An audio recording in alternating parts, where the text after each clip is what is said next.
பெற்றிருக்க நினைப்பதுவே அல்லாமல் வேறொன்றறியேன் பராபரமே. மார்கழி மாதத்திற்கு உண்டான பலாபல்களை பற்றி பார்க்க போகிறோம். மார்கழி என்பாலே ரொம்ப பிரமாதமான ஒரு மாதம். வைஷ்ணவர்களுக்கு ரொம்ப ரொம்ப பிரமாதமான மாதம். திருப்பதி எல்லாம் போனீங்கன்னா கூறி கொண்டாட்டம். அது என்ன, அது அதாவது விஷ்ணு பகவானை எப்படியெல்லாம் ரசிக்க முடியுமோ, கொண்டாட முடியுமோ, அன்பு காட்ட முடியுமோ, காதலிக்க முடியுமோ, இப்படிப்பட்ட பல ரூபங்களில் ரொம்ப சிறப்பாக கொண்டாடுகிற மாதமாக மார்கழி.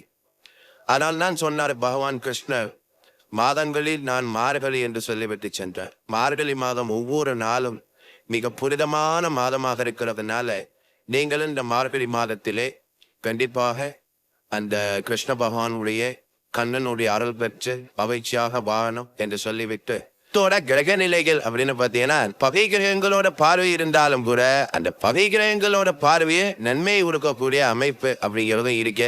அந்த வகையில இந்த மாசத்துக்கு உண்டான கிரக நிலைகள்னு பார்த்தீங்கன்னா, கிரகங்களோட ராஜா சூரியன் தனுசு ராசியில குரு பகவானோட வீட்டுல இருக்காரு.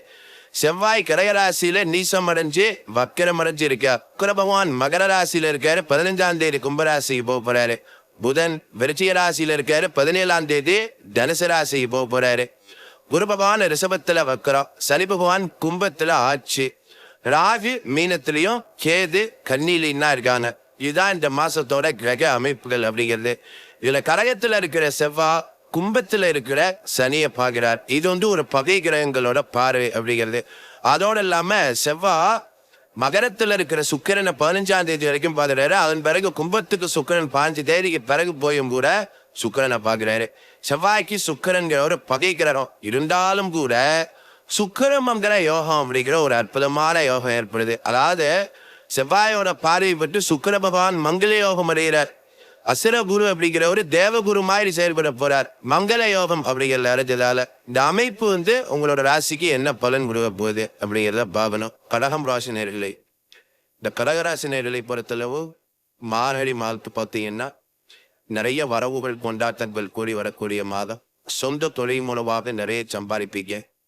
யாரென்று தெரியாதவர்களின் உதவிகளை பயன்படுத்திக் கொள்ளக்கூடிய வாய்ப்புகள் உண்டு. நினைத்தது நடக்கும், கேட்டது கிடைக்கும் என்று சொல்லுகிற அளவிற்கு இந்த மார்கழி மாதம் உங்களுக்கு மிகச் சிறப்பை கொடுக்கக்கூடிய மாதமாக இருக்கும்.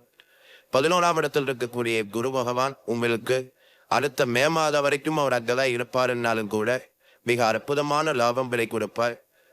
பெயர் புகழ் கௌரவம் வளரும். நீங்க யாருன்னு இந்த உலகம் உங்களை அடையாளப்படுத்தி கண்டுபிடிச்சிக்கும். எங்க போனாலும் மாம சார் நல்லா இருக்கிறீங்களா அப்படின்னு கேட்கிற அளவுக்கு பெயர் புகழ் கௌரவம் உயர்த்தப்படும். சில படிக்கின்ற பிள்ளைகளுக்கு அவார்டு கிடைக்கக்கூடிய வாய்ப்புகள் உண்டு. அரசாங்க பணிகளுக்காக காத்திருப்பவர்களுக்கு கண்டிப்பாக ஒரு நல்ல தகவல் கிடைக்கும். நீண்ட தூரத்திலிருந்து வரக்கூடிய ஒரு நல்ல செய்தி உங்களுக்கு மன சந்தோஷத்தை உருவாக்கும். வெளிநாட்டு சம்பந்தப்பட்ட வேலை வாய்ப்புகளில் அல்லது வெளிநாடுகளுக்கு செல்ல விரும்புகிறவர்கள் இவங்களுக்கெல்லாம் கூட இந்த மார்கழி மாதத்துல நல்ல தகவல் ஒன்று காத்திருக்கிறது. குறிப்பாக சூரியன் 6ஆம் இடத்தில் இருப்பது என்பது எதிரிகளை, நோய்களை, கடன்களை, சட்ட வழக்கு சம்பந்தப்பட்ட துன்பங்களிலிருந்து விடுபடுவதற்கு உண்டான சிறப்பான ஒரு மாதமாக இருக்கிறத பார்க்க முடியும். இந்த சூரியன் 6ஆம் இடத்தில் இருக்கிறதுனால தந்தை வழி சம்பந்தப்பட்ட விடுபட்டு போன சொந்த பந்தங்களை கண்டறிவதும் சொத்துக்களை கைப்பற்றுவதும், வழக்காடி வெற்றி பெற்றுக் கொண்டிருந்த நிலைகளிலிருந்து விடுபட்டு சமாதானமாக உட்கார்ந்து பேசி உங்களுடைய சாணக்கியத்தனத்தை காட்டி வெற்றி பெறக்கூடிய வாய்ப்புகள் இதெல்லாம் ரொம்ப ரொம்ப சிறப்பாக இருக்கிறத பார்க்க முடியும். சூரியன் 6ஆம் இடத்தில் இருப்பது என்பது கிட்டத்தட்ட ஒரு மகாலட்சுமி யோகத்திற்கு நிகரான சம்பவம். அந்த அடிப்படையிலே வறுமை, சிக்கல், பிரச்சனைகள், பஞ்சம், பசி என்று சொல்லக்கூடிய எந்த கொடுமைகளும் உங்களுக்கு வர வாய்ப்புகள் இல்லை. கடகத்தில் பிறந்தவர்களுக்கு இந்த மார்கழி மாதத்தில் மிகச் சிறப்பான பலன்கள் இருக்கிறது. அப்படிங்கிறதுல இன்னொரு நல்ல விஷயம் என்னன்னு கேட்டா, குரு பகவான் 11ஆம் இடத்தில் இருப்பது என்பது வெளிநாடுகளுக்கு செல்ல காத்திருப்பவர்கள், தூரமாக சென்று வாழக்கூடிய சிந்தனை உடையவர்கள், சொந்த தொழில்களில் ஒரு 1000-100 பேருக்கு வேலை கொடுக்குறவங்க, உணவு சம்பந்தப்பட்ட தொழில் பண்றவங்க, இந்த பஸ் கம்பெனி, லாரி கம்பெனி இதெல்லாம் நடத்துறவங்க, கல்யாண மண்டபம் வச்சுக்கிறவங்க, கெமிக்கல் பிசினஸ் பண்றவங்க, இப்படிப்பட்டவங்களுக்கெல்லாம் இந்த மார்கழி மாதம் உங்களுக்கு சிறப்பான வரவு செலவுகள் நடக்கக்கூடிய ஒரு மாதமாக இருக்கிறத பார்க்கலாம். இருந்தாலும் 3-12ஆம் பாவாதிபதியாக இருக்கக்கூடிய புதகிரகம் 5ஆம் இடத்தில் வச்சிருக்கிற காரணத்தால் மறந்து போய் சொல்லிட்டேன் மன்னிச்சுக்கோங்க அப்படின்னு சொல்லுகிற அளவுக்கு உங்க வார்த்தைகளை போடக்கூடாது. யோசிச்சு பேச கத்துக்கணும். பேசிட்டு யோசிக்கிற பழக்கத்துக்கு வந்துடாதீங்க. கொஞ்சம் அவப்பெயர் கெட்ட பெயர் வருவதற்கு வாய்ப்புகள் உண்டு. எப்பொழுதுமே இந்த 5ஆம் இடத்தில் புதன் அமர்கின்ற போது தெரியாமல் ஒன்று பண்ணிட்டு அதுக்கப்புறம் அதுக்காக வருத்தப்படுகிற நிலைகள் உருவாவதற்கு காரணமாக இருக்கும். அதிலும் குறிப்பாக பள்ளிக்கூடத்து மாணவர்கள், கல்லூரி மாணவர்கள் இவங்கெல்லாம் இதில் ரொம்ப கவனமாக இருக்கணும்.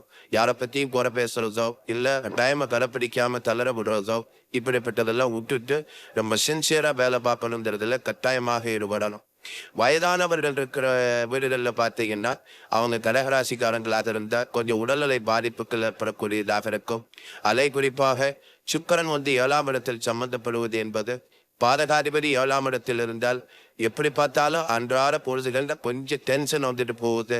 வீட்டில் சும்மா இருக்க மாட்டேன்றாங்க, சொன்னால் கேட்க மாட்டேன்றாங்க, என் அம்மா எப்போ பார்த்தாலும் இதுதான் செய்யுது, இப்படிங்கிற மாதிரியான அல்பத்தன்மைகளை வர வைத்துக் கொள்ளுகிற வாய்ப்புகள் நிறைய இடங்கள் இருக்கிறத நீங்கள் பார்க்க முடியும்.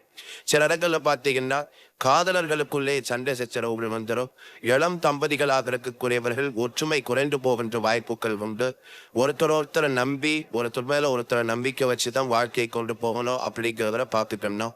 குறிப்பாக இந்த வியாழ கிரகம் 11 உட்கார்ந்து சனீஸ்வர பகவானின் 8 விட்டு கிளம்பி போகலேன்னு பார்க்கிற போது வியாழனுக்கு 10ஆம் இடத்துல சனி அமர்ந்திருக்கிற காரணத்தினால கண்டிப்பாக உங்கள் தொழில்கள்ல முன்னேற்றம் இருக்கும். அட்டமத்து சனி என்பது கூட இந்த இடத்துல ஒரு மிகப்பெரிய கொடுமை சிக்கல் பிரச்சனைகளை கொடுக்காது. உறுதியாக இந்த அட்டமத்து சனி போகிற போக்கில் நிறைய நன்மைகளை செஞ்சு கொடுக்கும். வெளிநாட்டில் வாழ்ந்துட்டு இருக்கிறவங்களுக்கு வேலை வாய்ப்புகள் கன்ஃபார்ம் பண்ணப்படும். வெளிநாட்டில் வீடு மாமூன்னு ஆசைப்பட்டவங்களுக்கு வேலை வாய்ப்புகள், அந்த வீடுமனை வாசல் அடிப்படை வசதிகள் கிடைக்கக்கூடிய வாய்ப்புகள் உண்டு. ஆக இந்த கடகத்தில் பிறந்தவர்களை பொறுத்தளவு இந்த மார்கழி மாசத்துல மிக மிக சிறப்பான ஒரு வாழ்க்கையை துவங்கி நல்லபடியாக கொண்டுட்டு போகிற அனைத்தும் கிடைக்கும். குறிப்பாக இந்த கலை சம்பந்தப்பட்ட தொடர்புடைய தொழில் செய்யக்கூடியவங்க ஒரு பிரம்பரா இருக்கலாம், இல்லை ஒரு தச்சாசாரியா இருக்கலாம், சில செதுக்கிறவங்களா இருக்கலாம். இப்படிப்பட்ட கலை நுணுக்கங்கள் சம்பந்தப்பட்ட தொடர்புடையவர்களுக்கு புதிய ஆர்வம் கிடைக்கிறது, புதிய விதத்தில் ஒரு தொழிலை வளர்த்துக்கிறது, வெளிநாட்டு பயணங்களுக்கு போயிட்டு வர்றது, வெளிநாட்டில் போய் ஆர்டர் எடுக்கிறது, இல்லை ஒரு ஷோ போடுறது, இப்படிப்பட்ட அனைத்து நிலைகளிலும் உங்களை நீங்கள் யாரென்று காட்டிக்கொள்வதற்கு தேவைப்படுகின்ற அனைத்து கிரக சஞ்சாரங்களும் உங்களுக்கு சாதகமாகவே இருக்கிறது. கடகத்தில் பிறந்தவர்களுக்கு மார்கழி என்பது சிறப்போ சிறப்பு.